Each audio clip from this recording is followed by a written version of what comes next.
Have you ever come across something that felt strangely familiar, like you've seen it before but can't remember when? That feeling is something English learners experience too. You may know the words, but sometimes the meaning feels just out of reach. That's where stories come in. One of the best ways to learn English is through stories. They help you connect emotions, vocabulary, and grammar in a way that sticks for life. If you want to grow your English naturally and deeply, like this video, leave a comment and subscribe to LV. The rain had been falling since early morning. Light at first, then heavy and steady. By noon, the streets were soaked, and umbrellas bloomed like flowers on every corner. Nora hadn't planned to go out that day. She'd hoped to stay in, drink tea, and read. But she needed a few things from the store, and her old umbrella had finally snapped in the wind the night before. So around 2 in the afternoon, she slipped on her boots and walked out under the gray sky. As she passed a narrow street she usually ignored, a small second-hand shop caught her eye. It had a green sign hanging above the window, the paint chipped and faded. She'd walked by this place dozens of times but never gone inside. Something pulled her in. The bell above the door chimed softly as she stepped inside. The air smelled of paper, dust, and old wood. Warm still. Peaceful. It felt like the kind of place that held forgotten stories. A narrow shelf near the entrance held umbrellas. Tall ones, folding ones, bright ones, dull ones. She picked one, dark green, a little frayed at the edge, but the fabric was strong. The wooden handle felt smooth under her fingers, shaped by years of use. As she opened it slightly to test the mechanism, she noticed something unusual, a small carving on the handle. For letters, not just any letters. Her last name. It wasn't printed. It was carved by hand. Not deep, but careful, almost gentle. Nora leaned in closer. Same spelling. Same soft curve on the final letter. Not a common name. Not something you saw by accident. Her fingers froze. She turned to the counter, still holding the umbrella. The shopkeeper, an old man with silver hair and glasses that slid halfway down his nose, looked up. "That one," he said. "Good choice. Solid. Been here a while." She hesitated. "Do you know where it came from?" He shrugged. People bring things in.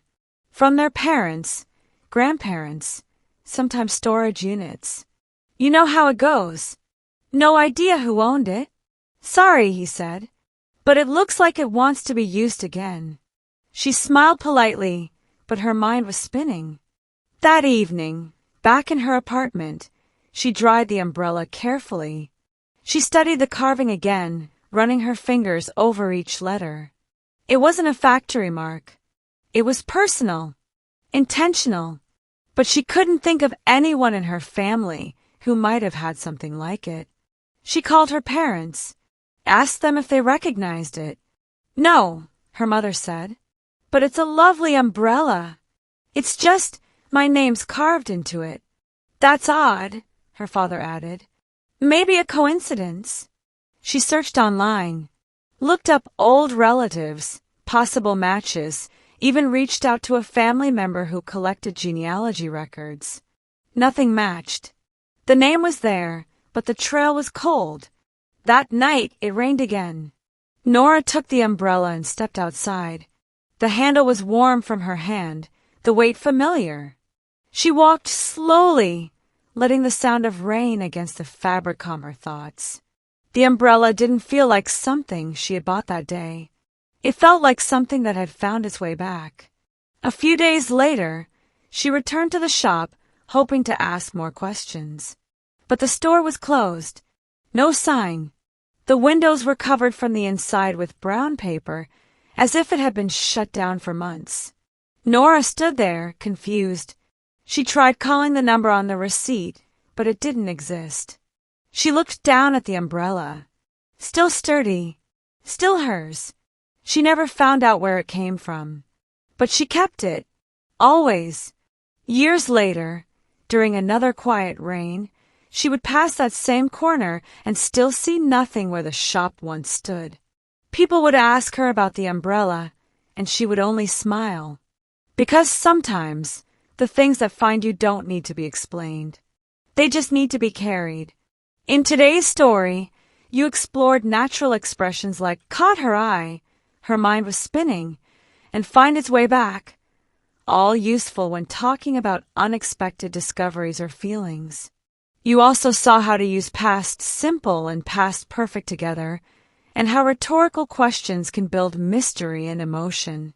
We post immersive English stories every single day to help you speak and feel English naturally.